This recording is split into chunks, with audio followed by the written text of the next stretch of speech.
Spring football is in the air, and Mike Elko is answering a lot of questions.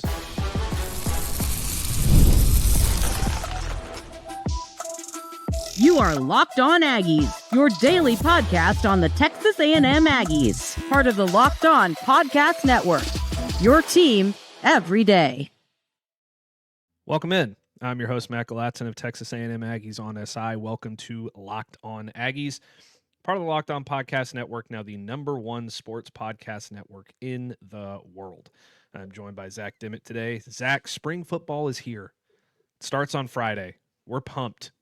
And Mike Elko met with the media today alongside Holmon Wiggins and Lyle Hemphill, the two new offensive and defensive coordinators, respectively. And he answered a couple of burning questions, and he talked a lot more, which we'll get into throughout the week until spring, until spring football actually starts. But the first big one, I think for me, Holmon Wiggins. It was my biggest concern heading into this season. A guy who's never called plays before is now in charge of your entire offense. And Elko was asked about that, and here's what he had to say. Holmon has called plays in spring game each year. There have been times in practice when he has called plays. Him calling plays is not completely new. That's all we got for the most part. I don't think that calling spring plays calling plays in the spring game and in practice is the same as calling plays against LSU in November. You know what I mean? Yeah, there has been a lot of talk since that hire was made official about Holmon Wiggins not having called plays previously, and certainly you get some experience calling them in spring game and practice and all that. But like you said, it doesn't quite live up to the pressure of having 40 seconds to get a play call in for the offense when you have 100,000 fans screaming behind you. Even at Kyle Field, when the fans are nice and quiet, while the offense is on the field, it's still a lot of pressure. And so, that is all we got from Elko when it comes to like the play calling part with Holmon Wiggins. But I think that he also added, the receivers love him, and that he's still going to be heavily involved with the receivers this upcoming season, and that's pretty much no surprise. This guy obviously has coached some elite receivers, and that'll be no different this upcoming season. So, the play calling thing, I think it's it's not bad or anything. It's not a step back or anything that Elko has mentioned. Wiggins has called plays in some kind of settings before, but he still has a lot to prove, in my opinion, in that regard. This upcoming season, I think A&M fans probably feel the same. But I think there's a lot to be excited about with him, and excited to see what the offense potentially looks like during spring game. Yeah, and I'm not trying to slam Elko or Holmon Wiggins. Yeah. I just wish we would have gotten a little bit more detailed of an answer about why he thought he was the right guy to call the plays. Right. It's because it's one of those things where it's like we don't know until we know, and we're not going to know until, probably SEC play, because the Aggies don't have the toughest non-conference schedule in college football next year. Put it that way. He did also mention Marcel Reed among a bunch of other things, one of which we'll talk about in the second segment. But he did mention Marcel Reed as well, and there have been a lot of questions surrounding Marcel Reed. In terms of his ability to perform on the big stage, particularly late in the year against Texas and against Miami in the college football playoff. And here's what he had to say. He now has a full season under his belt. He has been through the ringer. He has 18 or probably close to it career starts that allows you to really hone in on him. You're really able to be specific about the plan to him. He spent a lot of time with Joey Lynch. And he also said, we're looking forward to him consistently being at his best more often. And that second part that I just mentioned is the one that's particularly interesting to me, because that's basically Elko admitting Marcel hasn't always been at his best when we need him. And we need him to be more consistent. We need him to be better prepared. We need him to have a better mental space when he's under pressure. All those different things. And I think he's absolutely right. because in terms of physical tools, Marcel Reed is a very good quarterback. It's just when he gets in his own head, when, you know, Colin Simmons is coming rushing off the edge and screaming after him after beating somebody off the line, that he starts to get a little, you know, fleet-footed, and he starts to get a little wild with his accuracy and those kinds of things. And those are all things he needs to hone in on so that he can be a better quarterback in 2026 and lead the Aggies to where they need to go. Yeah, I'm totally with Mike Elko here. You know, if you want to win a national championship, you need to ask the most of your best players. And obviously, that's the expectation in College Station, and it should be the expectation, especially when you're coming off a CFP appearance and being on the brink of making it to the SEC title game in back-to-back years. So, Marcel Reed was on the brink of being a Heisman finalist if he had ended the season a little bit stronger. And so now you need to ask even more of him, which is crazy to think. You know, when you look around the country, so many coaches and so many quarterbacks wish they could have had anywhere close to the season Marcel Reed had. But Mike Elko clearly knows the expectations and clearly knows what Marcel Reed is capable of. And I do think that he left a lot on the table in the back half, or not even the back half, but just the final few games last season, even against South Carolina when there was that epic comeback. A&M wouldn't have been in that position to even have, you know, needed a comeback if Marcel Reed hadn't made some of those mistakes in the first half. And so there was a lot of things that I think he's going to look at that he needs to improve on this offseason.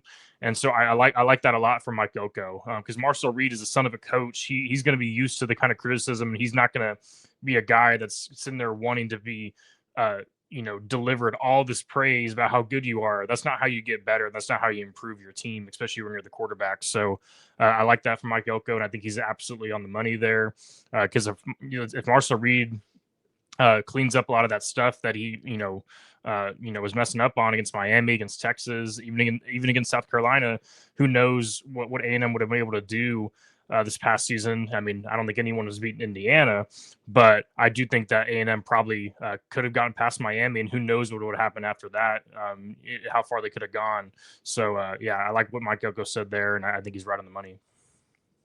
Yeah, I think he is right on the money, and we'll see what happens with Marcel. I'm confident that he's going to be able to take another step forward to be the quarterback that Texas A&M needs him to be in the biggest moments. He's going to have to prove it, though, because he was unable to do that last year at the end of the year. Obviously, he struggled a lot against Texas. He struggled even more against Miami. And it led to kind of a disappointing end to what was otherwise a magical season for Texas A&M. I mean, if you can start a year 11-0, then you're doing something right. But they'll open the season next year against Missouri State, and they won't face their first real tough test, in my opinion, until they face LSU in Baton Rouge on September 26th. But then it gets the second half of their schedule gets a little bit more difficult. Either way, Marcel needs to show up on the big stage, and I think he's fully capable of that. But there is another thing that is going to kind of cause concern for Aggie fans heading into spring football. I'm Kalia Butler, host of Locked On Women's Basketball, and this is Mazda's Women's Basketball Snapshot, celebrating the work no highlight reel can ever capture. It's officially tournament time, and the number one seeds are set. UConn is the number one overall seed at 34-0 and will headline Fort Worth Regional 1 at Dickies Arena. Joining the Fort Worth site as a top seed is Texas, leading Regional 3. Out west, UCLA enters at 31-1 and takes the top spot in Sacramento Regional 2, while South Carolina leads Sacramento Regional 4. The first round of the tournament tips off this Friday. These moments are earned off the clock, those long before the lights ever come on. The sweat, the fakes, the doubt, the scrapes, and coming back for more every time. Mazda puts that same drive into every detail. Wins define the moment, putting in the work, that defines you. There's more to a Mazda because there's more to you. College basketball is nonstop. Big games, tight spreads, momentum swings every night. From early tip-offs to late-night West Coast shootouts, there's always action on the board. And now FanDuel is giving you a way to turn that energy into an even bigger potential wins. with a college basketball parlay profit boost. You can build any college hoops parlay you want, rivalry games, ranked matchups, whatever fits, whatever you want to do. You can mix spreads, totals, and player props to match how you see the slate playing out, and then you can apply the profit boost and instantly bump your potential payout. Currently, Texas A&M is a 2.5-point dog to St. Mary's in their matchup on Wednesday night.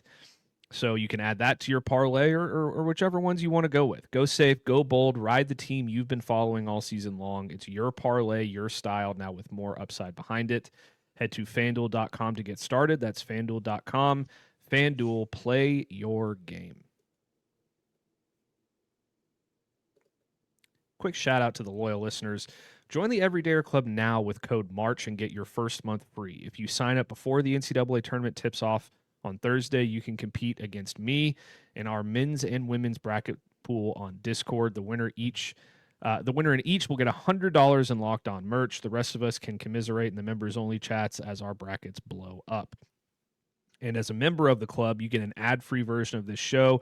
Again, it's all free for the month of March with code MARCH at lockedonaggies.supercast.com. Check the link in the show notes to learn more about that one.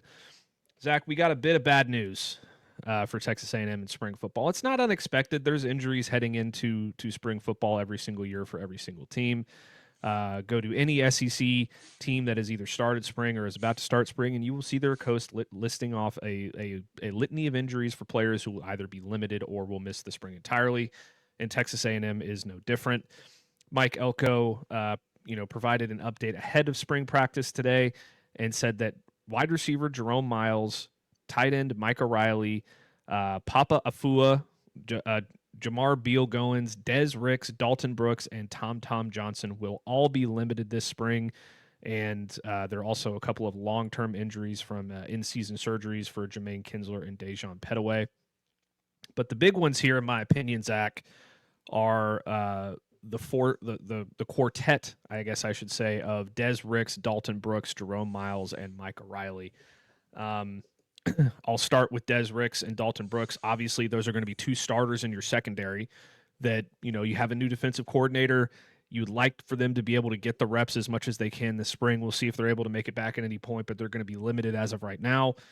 Micah Riley in that tight end room. We still don't know who the tight ends are going to be.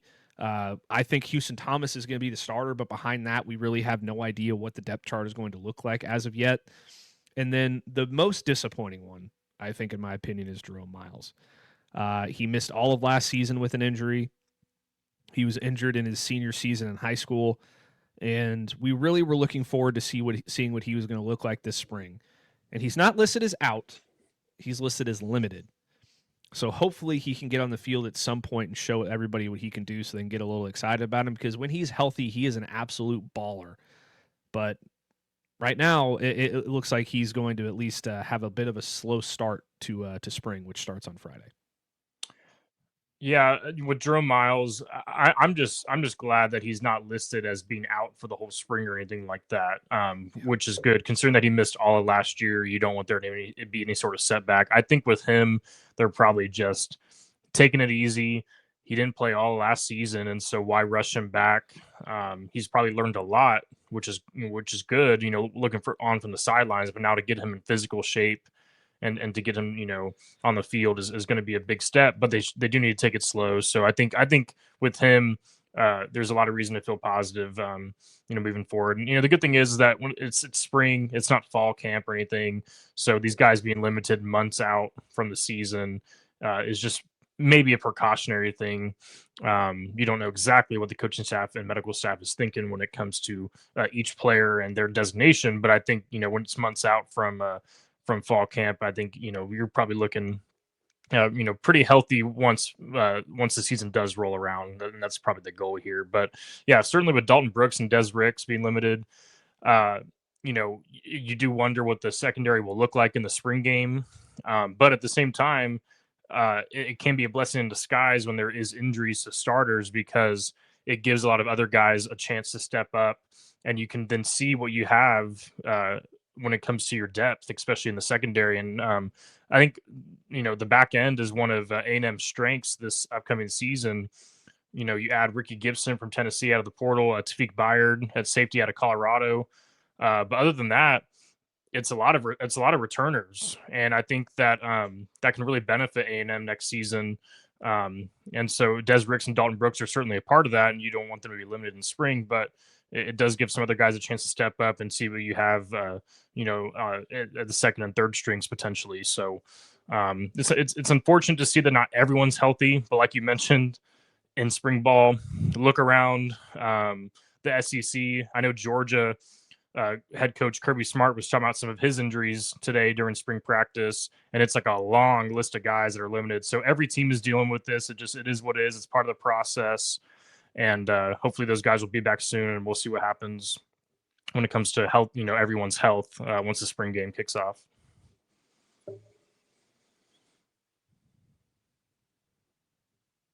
You're muted. Sorry about that, folks. I don't know why that happened. I'm just over here trying to do some research for my Locked On Aggies fans, and somehow I get muted. For those of you who don't know, some of these other players who are out, Papa Afua, who's listed as limited. He is an offensive lineman. I didn't necessarily expect him to play a huge role, at least in terms of challenging for a starting job. Jamar Beal-Goins, he is a freshman corner. He will have plenty of opportunities to succeed in the spring later on. Tom Johnson, as well, a freshman safety. He will have plenty of opportunities going forward. Jermaine Kinsler is Jermaine Kinsler is... You muted yourself again. Why does that keep happening? Sorry for the technical difficulties, Locked On Aggie fans. I don't really know what's going on. Anyway, Jermaine Kinsler is not listed on the roster as of right now, and Dejon Petway is also a corner. So those are just a couple of guys that are facing some injuries that are a little bit, disappointing in terms of the guys that are limited, and the guys that are out, or neither of them were going to be major contributors in the fall anyway. So that's okay. Hopefully they'll be back on the field for fall camp. The Dezz Ricks one is probably the one that I'm least concerned about, by the way, just because we know what we have in him, and he needs to be 100% for fall camp. So I wouldn't want to risk anything this spring and putting him on the field too quickly or too much. Same with Dalton Brooks. We know what we have, so I'm not wildly concerned about those things. I think Texas A&M, you hit it right on the head. Yesterday, I was talking to Harrison about the one thing that we know about the Texas A&M defense, and mine was that Texas A&M secondary is going to be one of the best in the SEC, and they're Yep. Really solid at every position back there. Both of those guys will be included in that conversation, no question about it. So. Is it disappointing news? Sure. Is it the end of the world? Absolutely not. We will have much more from spring football tomorrow. But now, it's time to talk about something a little bit more positive. Texas A&M is in the tournament. What's not so positive is the prediction that Texas A&M was given. What if sports were traded like a market? Now you can put your sports IQ to work in real time with Robinhood prediction markets. It's not you against the house. It's you participating in a live market. You can buy or sell positions live all game long. Use your sports knowledge in the moments that matter. Robinhood prediction markets changes the game. It's people moving the action, so when momentum shifts, you can move with it. I always knew the game, but never had a dynamic way to apply that knowledge. Now I can actually take part live in a market powered by the people. You're no longer just a spectator, play by play. You decide. Trade every play with Robinhood, now available across the United States. Download the Robinhood app now to begin. Today's episode is also brought to you by Indeed. Workplace chaos, deadlines stacking up, inbox overflowing, and the one position you have to fill is still sitting open. When the pressure's on and you need the right hire, this is a job for Indeed sponsored jobs. Indeed sponsored jobs helps you reach the people who actually fit what you're looking for: skills, experience, location. So you're not just hoping the right candidate stumbles across your post. And here's a stat that says it all. In the minute that I've been talking to you, companies like yours made 27 hires on Indeed, according to Indeed data worldwide. So if you're hiring, spend less time searching and more time interviewing candidates who check all your boxes with Indeed sponsored jobs. That's right. Spend less time searching and more time actually interviewing candidates who check all your boxes. Less stress, less time, more results. When you need the right person to cut through the chaos, this is a job for Indeed sponsored jobs. And listeners of this show will get a $75 sponsored job credit to help get your job the premium status it deserves at Indeed.com/podcast. Just go to Indeed.com/podcast right now and support our show by saying you heard about Indeed on this podcast. Indeed.com/podcast. Terms and conditions apply. Need to hire? This is a job for Indeed sponsored jobs. We are back, and Zach, Texas A&M takes on St. Mary's tomorrow night. And, the Aggies secured a 10 seed. We talked a little bit about it yesterday, but they tip off at 6:35 on True TV.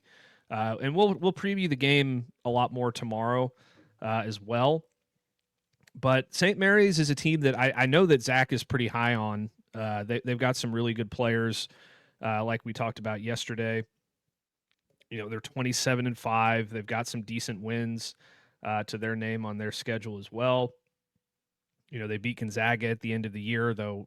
Gonzaga had a pretty decent injury that probably affected the outcome of that game quite a bit. And I believe they also beat they beat Santa Clara as well, who is a tournament team. But currently Texas A&M is a 2.5-point dog, like we mentioned on FanDuel. And ESPN's matchup predictor has St. Mary's with a 53.2% chance to win the game. In large part, I think because, St. Mary's has a really good top three with Paulius Marakaskis, Mikey Lewis, and Joshua Dent. Also, Andrew McKeever is a really good big guy, 7'2", huge human being. But, it's going to be a tough one. It really is going to be a tough one. And some experts, including Jay Bilas, who I love Jay Bilas. I think he's one of the best at what he does, bar none. He went through and predicted every single game of the NCAA tournament. And he projected for Texas A&M that they will lose in round one.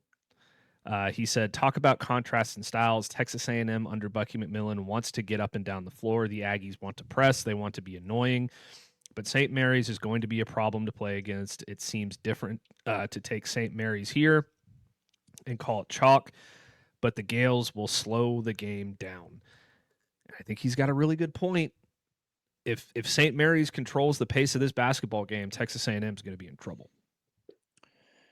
Yeah, I've kind of gone back and forth with this one, and so I don't think Jay Bilas is necessarily like delivering a hot take. I mean, St. Mary's is the higher seed, and when you have a clash of styles like this, something's got to give.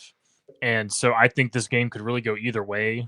I do think that A&M has the talent advantage, but we have seen them be a little bit inconsistent at times at the end of the season, and so we'll have to wait and see what happens. But I don't necessarily disagree with Jay Bilas's prediction there.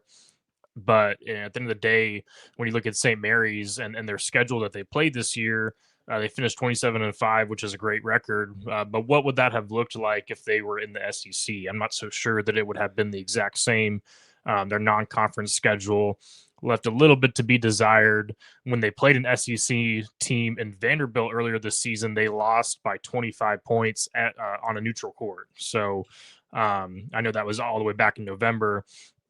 But, I think A&M has the potential, and I know we'll preview this game a little bit more tomorrow, but I think A&M has the potential to potentially run away with this one if they can have the style of the game be in their favor. St. Mary's, like you mentioned, really slow tempo. A&M has like a top 25 tempo in the country, according to Ken Palm. So they really like to get out and run. You're going to see St. Mary's, really take their time taking the ball up the court, really running, slower sets. According to Ken Palm, they are 297 in the country out of 365 teams in tempo. So that is very, very slow. We've seen it for teams like Houston and Iowa. Their tempos are also very slow, but it doesn't necessarily, result in success for every team. So St. Mary's clearly knows what it's doing when it comes to that. But I think the schedule that they played this year, they did beat Gonzaga. They also lost to them. They lost twice to Santa Clara, which is another tournament team. And they lost to Vanderbilt, like I mentioned. So, in my opinion, I don't think they had a ton of really quality wins compared to some that A&M was able to get. And so I do think that A&M has a talent advantage that could be to their liking, of course, in this game. And so we'll wait and see if Jay Bilas' prediction comes true. But some people might see it as a toss-up, but I think A&M does have the advantage here, and I know we'll talk about more about that tomorrow as we get closer to the game. Yeah, absolutely. And I do want it to be noted, Jay Bilas and I have the exact same Final Four in our brackets. You can, like I said earlier in the show, you can go join the Locked On bracket challenge on Discord.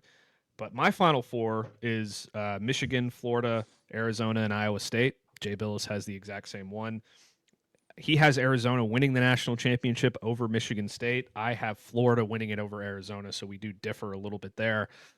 Look, I think that the key to this game tomorrow, and we'll talk about more about it tomorrow before it tips off, but I think that the key to the game is without a doubt who controls the pace. Like if Texas A&M is able to play their game, run up and down the floor, and get the Gales out of the way that they like to play, and they don't let them slow the game down, then I think Texas A&M's got a really good shot.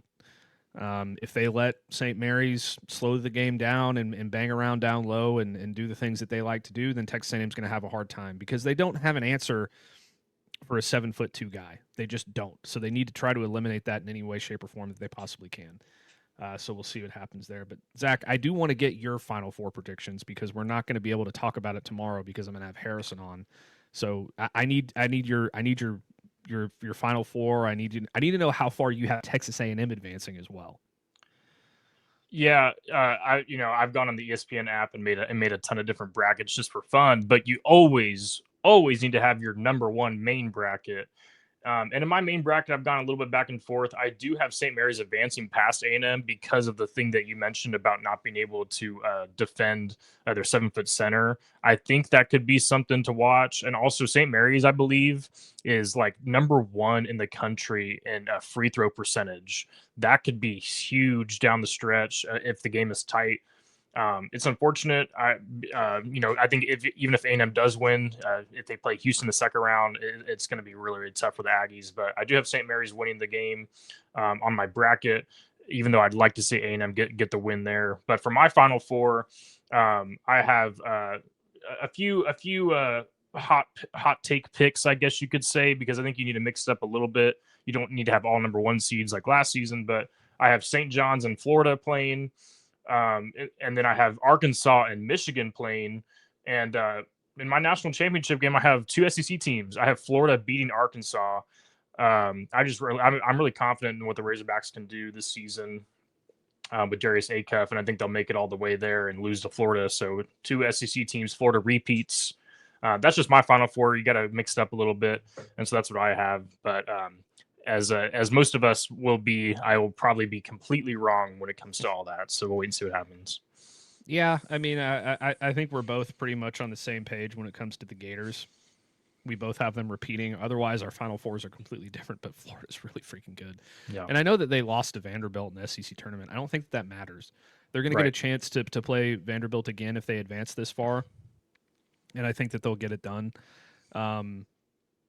If the SEC can't win a football national title, then maybe they'll get a couple of basketball national titles in a row. And I know that doesn't mean a lot to a lot of people, but it would mean something to me. But that's going to do it for this episode of Locked On Aggies. Thank you so much for tuning in today. Tomorrow we will be previewing more of the March Madness matchup against St. Mary's. And we will also be talking more spring football, so make sure you subscribe and follow to get all the latest episodes. You can find us on X, TikTok, and Instagram at Locked On Aggies. You can find me on X at Matt Galatzan. You can find Zach on X at Zach Dimmitt 7. And if you never miss an episode, the Everydayer Club is built for you. Get Locked On Aggies ad-free, plus members-only Discord access and more. Head to lockedonaggies.supercast.com to join the club. For those of you on video, we send you the first ever 24/7 National Locked On Podcast Network YouTube channel. On audio, make sure your second listen is Locked On College Basketball, and we'll see you tomorrow.